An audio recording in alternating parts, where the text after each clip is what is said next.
everybody that had means adopted a beggar, we would have better results than giving them money. So it's more or less... You would adopt a beggar.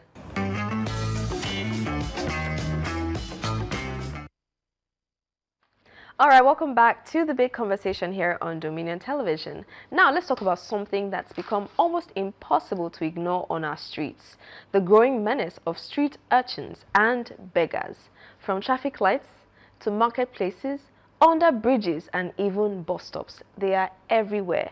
Some are victims of circumstance, while others have turned it into a lifestyle, or worse, a job. So today, we're asking, what is really fueling this rise? And beyond that, what's the right response from us as citizens and, of course, from the government? So let's talk, ladies. I'm sure, I mean, even here in Ibadan, if you get to Mokola, if you get to Gates, if you get to anywhere, right? You know, you see little children, sometimes their mothers are in the background, sometimes it could be younger boys. They're either almost forcing you to give them something. If you do, oh well and good. If you don't, they feel even throw you sand, you know, right? And to be honest, it's more than inconvenience. It's really a menace. So, I mean, would you say, I mean, you've probably had, you know, your own experiences. Would you say this is maybe falling on the fault of the parents now because they're putting their children on the streets? Or is it, you know, the deficiency of the government, because it just shows that we have a lot of people living in poverty? So let's hear from you. Oh, well, since you're looking at me, let me start by saying that there are different reasons. Some people have made it a career choice, lifestyle choice, because it paid the first time they tried it. You know, so talking about beggars now, I am aware of a beggar that I see every day that I heard more than 10 years ago had built his own house. And that was the day I stopped giving him money. You know, he has a cab driver that picks him from his house, drops him at his begging position, and then that cab driver picks him up at night when he closes from his office. Isn't that his office? Do you understand? So it's more or less like 9 to 5, like all of us. You know, wow. He goes to work in the morning, a cab brings him. This is an executive beggar. Exactly, because he cannot actually walk. He's in a wheelchair, so they drop him at his location. He stays there from morning till night in the sun, subjecting himself to all sorts. But he's made enough to build a house. And then I think of people who are taking off the money for the meat for their one meal for a day, looking at him in the sun and giving him who is settled. You know, his children are out of school. He's basically just building a future with this career. That's what he chose. Why? Because it paid off. You know, he's in an area, you know, in the middle of Bodija where is the big people that can throw 5K, that can throw 5K out of the window, that pass. And then they know him. Some people have even established how much they give him every week. You know, so for him, it's a career choice. He has made enough to leave that place if he wants to, you know, but he just feels, would I make this much if I was doing anything else? Probably doesn't have any skill. You know, now for the children, some of them in these areas that we've mentioned, the Mokola, the Jembewan Road, it is a cultural thing. You know, we were mentioning that there's some Almajiris, and then there were some people that I don't see them anymore that came in from Chad, refugees. They actually breed children so they can beg. The more children you have, the more inflow of money. And then they teach them how to sing, how to chant, how to appeal to you. Exactly. So even if you didn't want to give them, by the time they sing so beautifully, the money is jumping out of your pocket and then you part with it. So for them, their culture has built in them a system with which they beg for a living and they enjoy it. Now, those ones, the parents are nearby, you know, collecting, they have accounting patterns. And so that lies strictly on the parents, because I don't think that they mean to say that there's no other way, you know, because if they had skills, the parents are sitting down not doing anything. If those parents had skills, if you know that you cannot afford school for your children, but you put them in vocational centers where they can learn. I mean, I know that a lot of vocational centers do free training for these street urchins because they want to get them off the street. So just look for one and say, okay, she'll come once or he will come once or twice a week, and then have an arrangement, and then that child has a skill they can earn with. That's a phase out of it. But because this is cheap, this is easy, you don't really do much apart from sing and smile, and you get enough money for us to eat. You know, it's a daily labor kind of thing. So can we really blame the government? there are schools that are free now. I mean, for some time, government schools, maybe you're paying PTA fee because the PTA established a fee, or you are buying books. But it's not the school fees that is burdensome. Some are paying 1,000, 2,000 in government schools. So it's not the school fees. It's that they find those children to be of more benefit on the streets than in schools. How would he pay them if they're So it's the paradigm of the parents. And also, it's they're being myopic because the same way they created street urchins will create street urchins because they never learned anything. They never acquired skills. They would believe that this is the way to live. And so their aim in life will be to have enough children to go and send back to the streets to bring us more money. So we know that this culture is prevalent on a certain side because some, for example, I don't want to get tribalistic, some might not send their children to school, but send them to the shop to learn how to sell, procurement and all that. So they're not on the streets. If you find them on the streets, tracing it, they have a tendency to be from a particular part of Nigeria where it has been institutionalized. Yes, I mean, it really is alarming because the rate at which sometimes even in university, right? You see, sometimes young children, they're growing and they come with a story because they feel like, oh, I need to have a story that is sellable, a story that get people emotional. And my roommate at the time had also told me that somebody told her that this same person came with the same story weeks after. So it's the same story, continuously. If it even be 5 years, it's still the same. It's still the same story. But the person is sick. Their leg is paining them. They want to quickly get medication. It's 2,500 naira only. They have 370 naira. If you can, they come with compelling stories like that. But I mean, Barrister, I told you now as a lawyer, would you say we should criminalize street begging now? Because the truth is sometimes if you don't give them money, some of them get violent. A few months ago, there was a lady who shared her experience where she didn't give money to this little girl and she pushed her and a car nearly hit her.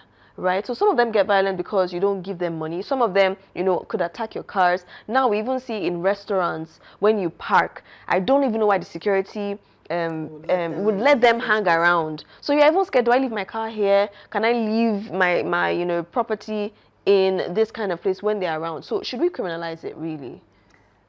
First and foremost, I want to say that streets, urchins and beggars, they are not just a nuisance to the society. It's like a mirror. Until we as a country will look into the mirror and see what that thing is reflecting, and then try to go to the root cause of it to cure it. Because inside this same country, I grew up as a child. The only people you see as beggars are people from Chad, like she said. Even though I say it here all the time, my mommy was not well to do, but not that we're not okay. We still give. So there are the people that will come and say, Mama won't chop, Mama won't chop. All of a sudden, the whole thing has changed. Me, I'll place it on the government. There are some things, if there's a proper system for poverty elevation, making sure that children are in school and all of that.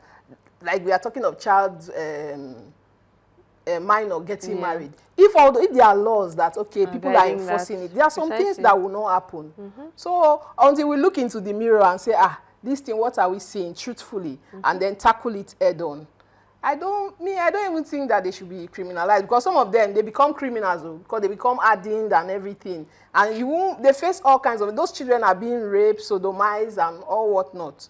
So it's a vicious circle. I don't know. The government should just answer it. Before, we used to think that it's only in northern Nigeria where you have Almajiri. Now it has crept into southern Nigeria. Not just people from that side. Our children now from the south, they are on the streets. They are forcefully telling you they want to wipe your glass. So I'm saying no, you are being aggressive. They will still wipe it. So some of them is as a result of child labor. Somebody is somewhere, go and hug this gala, go and sell this bottled water, come, so that you can get a meal. The whole thing is, I don't know. It's just, it's terrible. I keep saying that it's nauseating, but it's a mirror that is looking at us. If the government wants to be truthful with herself, look into the mirror. What are you seeing? Even the present, whoever, the people that are there, when they were growing up, was it like this? Why is it like this? Let us tackle it from I mean, you're looking at the angle that, you know, the accountability should fall on the government. Now, say, for example, in America, we know they have the social service. Everybody has a social security number. And, you know, if, you know, for whatever reason, parents are unable to cater to their children, the government takes on, you know, yes, the government takes on the responsibility. So should we now begin to adopt, because I think a little while ago, I think there was a headline that talked about, I think with the credits, they were gonna, you know, introduce, you know, credit scores and then, you know, tilt towards this. We have credit scores already. Yes. Do we have, but we don't have social numbers yet. No, we don't have social security So should we now tilt towards that area? We might not need to have social security numbers. Credit scores can be gotten through your BVN. Your credit ratings. I know, but how will it help the children? How would it take them away? Because I want to be able to fly the roads without them. Enforcing NIN with children. If we do, we'll be able to track the children. You see, so all these things we have done in bits and pieces, if we unify all the systems, and that's why you can't get a passport without your NIN. You know, we're trying to pull the data and make sure that everybody's data is recorded. Once you have associated your birth certificate with your NIN and your passport, you actually can't change your birth certificate. You can't change your date of birth again. You know, so all these things are we're building data as a nation. However, we need faster action when it comes to welfare. There's no how, we can't address this through the parents. We have to address it through the government, not through the parents. And then it's so much more than creating social security. We have to change the mindset of the parents. So we need to have community engagement. We need to cater for rehabilitation. Some children have not known another life. They cannot like school because suddenly school means that they will not have any cash ever. They are restricted what do you mean? to one place. So it's a mental shift, it's a paradigm shift, it's mental rehabilitation. We have to tell them what is right and we have to tell them why. Because when people don't understand why, they would follow you with dogma for a while, but they will back out because they don't have enough motivation or will to stay there. And then, of course, when the government is primed to act, then civil liberty organizations, NGOs, individuals can now begin to chip in somehow. We might have to go back to free education by force with provision of textbooks in government schools. And when we go back, we will now have task force. There is any child they see on the street. They throw them in the car and drop them in school. If you have your NIN, for example, we are a country that is flowing with milk and honey, and you really want to dispense that money as it should. The woman is having a child in the hospital. Her data has been collected every month for this child.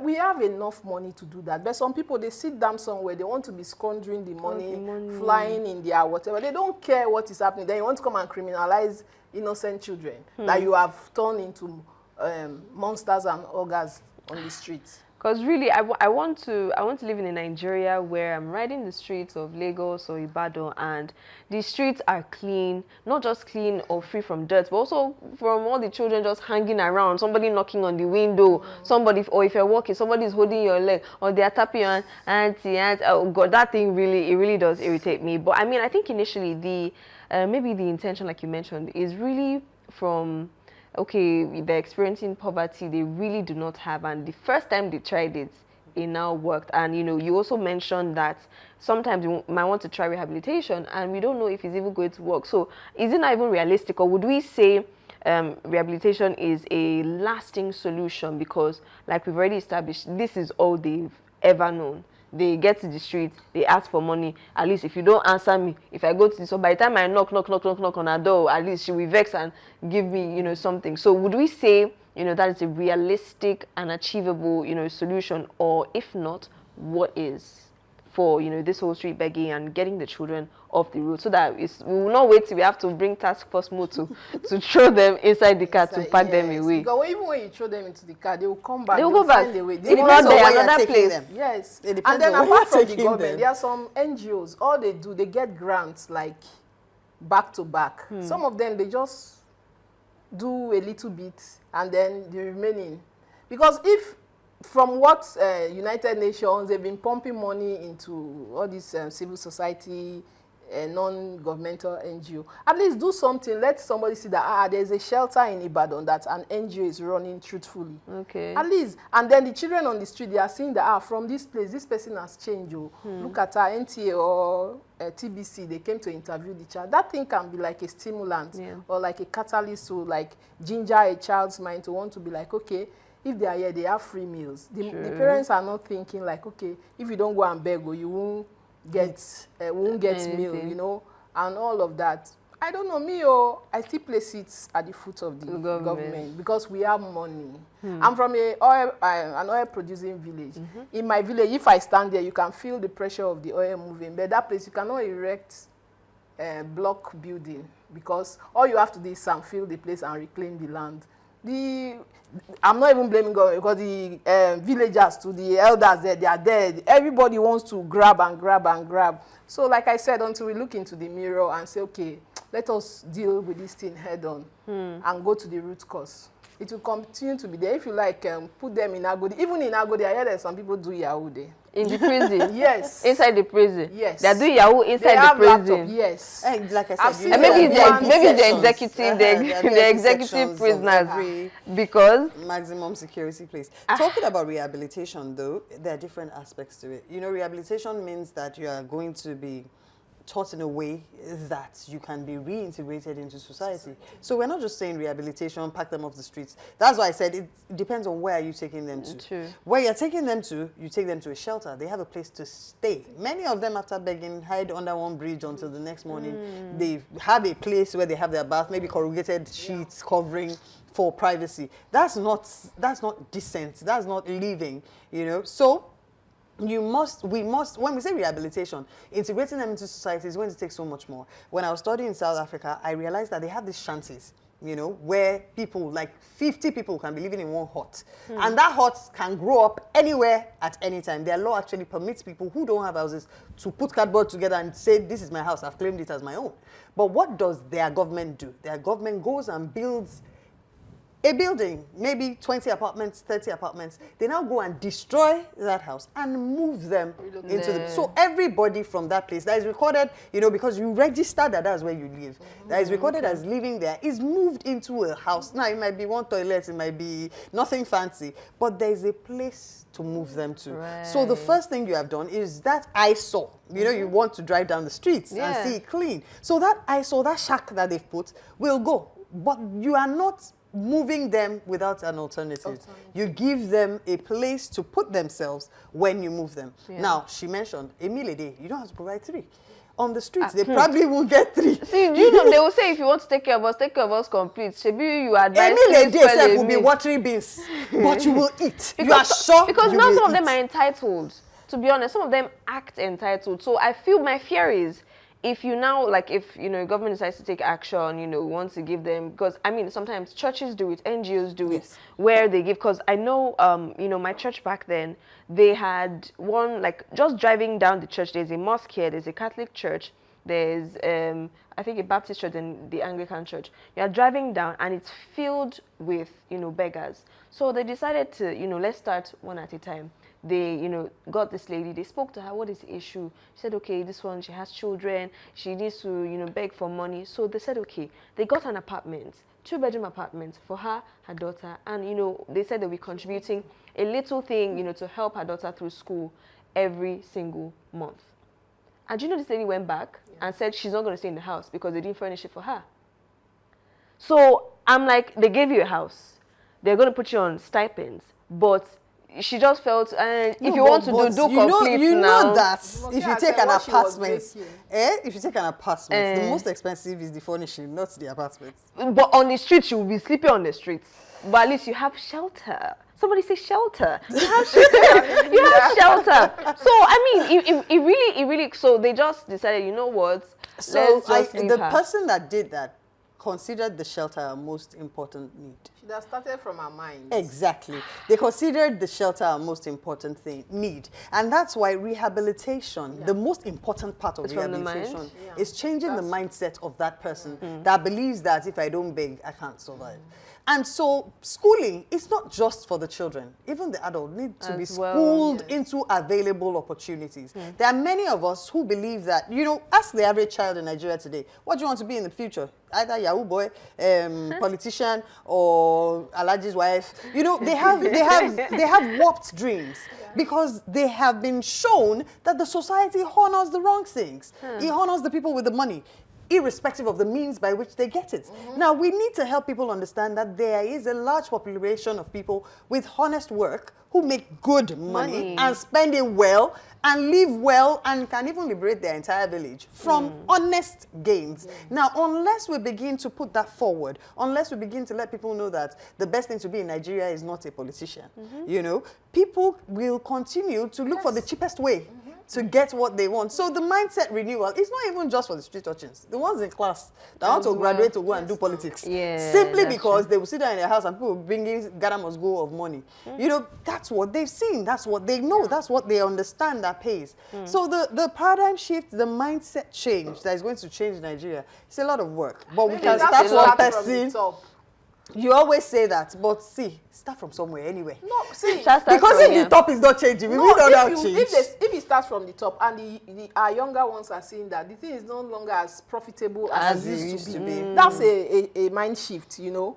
So they should show us that really they really want to serve us sincerely, not lip service. I mean, I would say start from the top, start from the bottom. Let's tackle it from all areas. Exactly. All areas. Let's attack this issue from all directions. So that everybody knows, okay, from the top, whatever you're doing is affecting what people think and see. And from the bottom, also tell them that, what they're doing that they're doing it doesn't make it right. So maybe so that last they meet in the middle. And like we started from the headlines, it's good to formulate policies, it's good to think good. But if it's not being enforced, we're wasting our time. At a point in Nigeria, we did this, everybody stand on the queue, and it was obeyed because you be chop koboko if you are not on the queue. You know, so it was the enforcement, it was the people that were watching out, it was the fact that you knew that there's a consequence to doing the wrong thing. So we must start from law enforcement. We must start from the people who would compel you to do the right thing, and not just say this is the right thing to do. Everybody has to believe in the new Nigeria, but then we must also have a blueprint for the new Nigeria that we're having them believe in. Great conversation, to be very honest, and as per usual, we're still leaving it to you to think, and of course continue the conversation on social media. You can drop a comment in the comment section and we'll be happy to read from you. We're going to take a break so you get to see our life hack of the day, and when we get back we have our agree or disagree segment. Stay with us.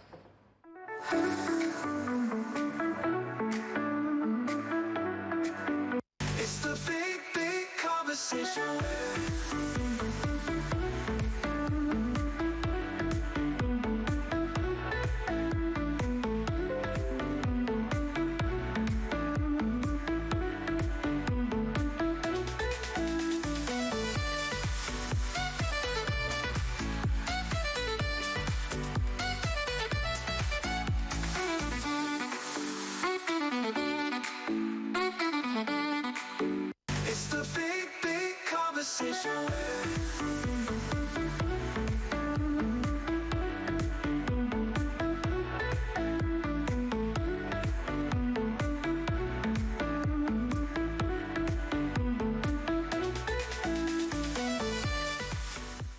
Okay, it's time for agree or disagree segment. So we're going to see our question of the day on the screen, and we get to agree or disagree and defend our answer. So let's see today's question. We've been talking about the menace of street beggars and urchins.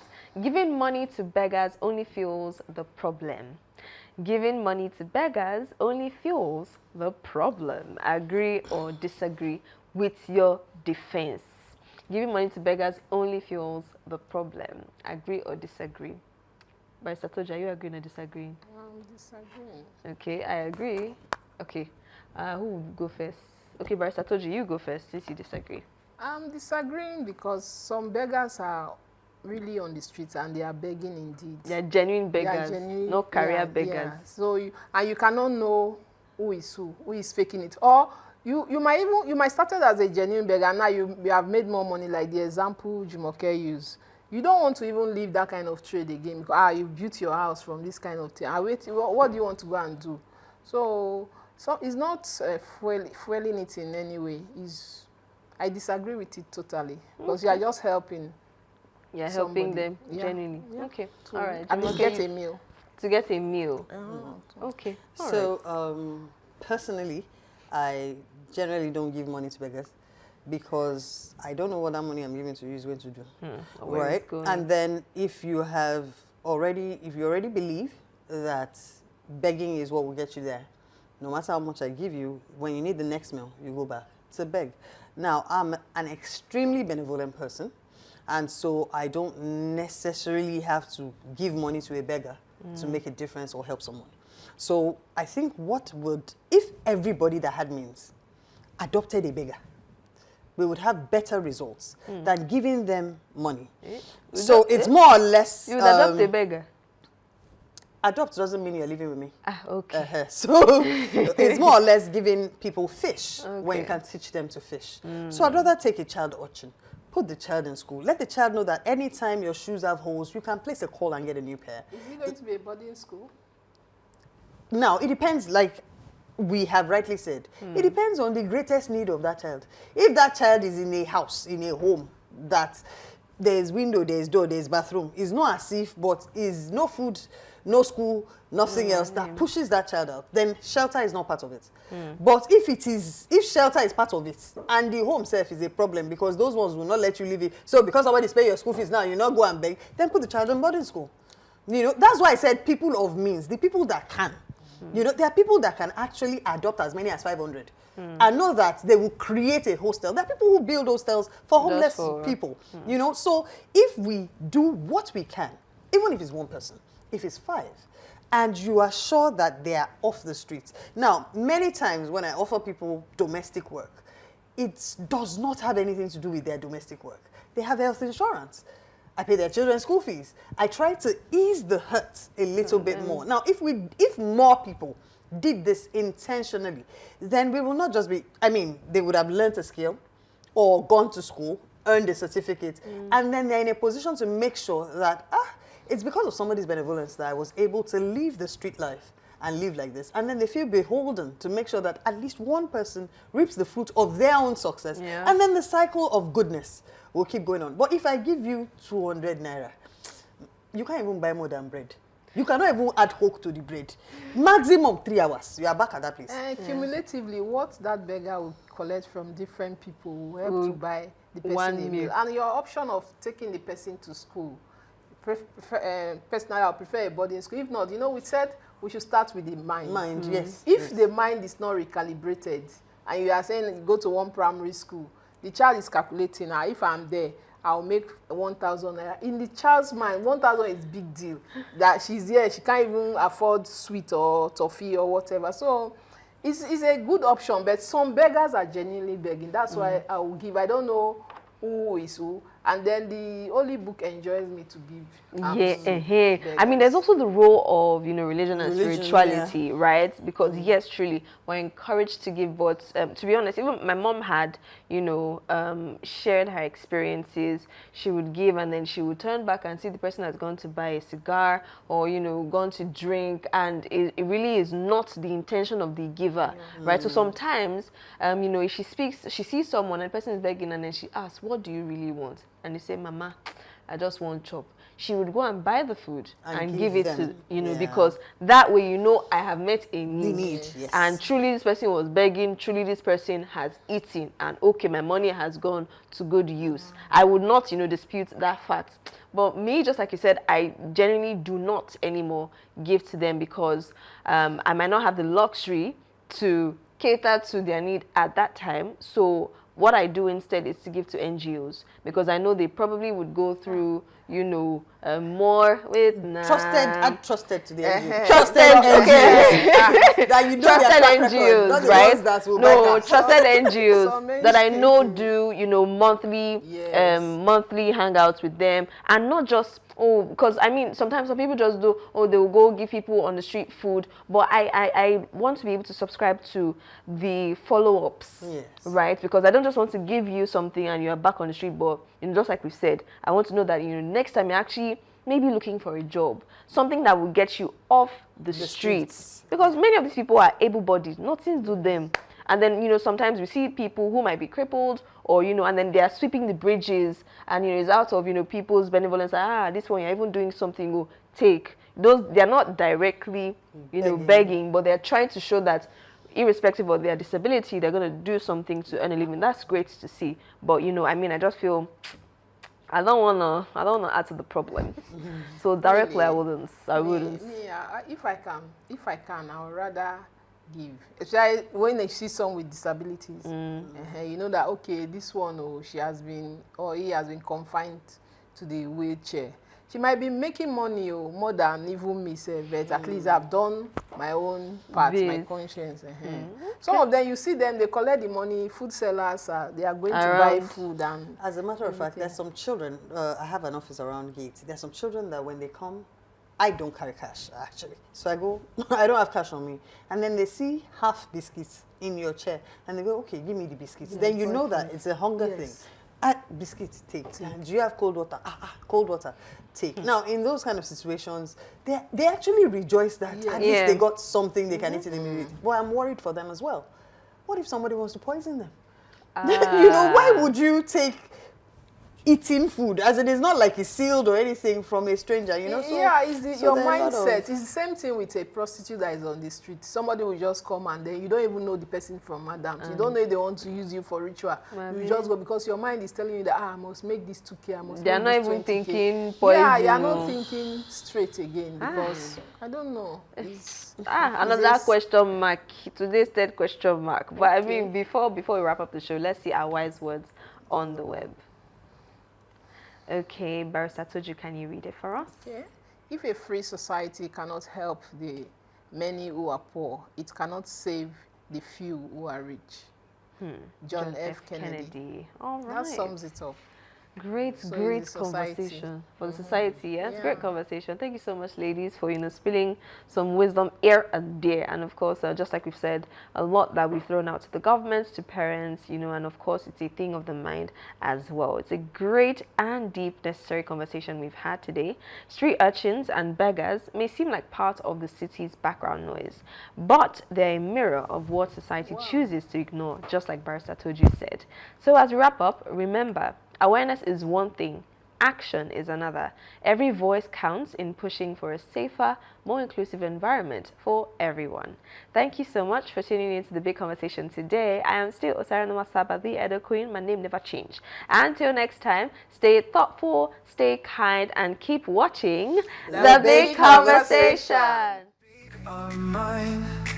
Different views all intertwined. It's the big conversation where the real ones talk.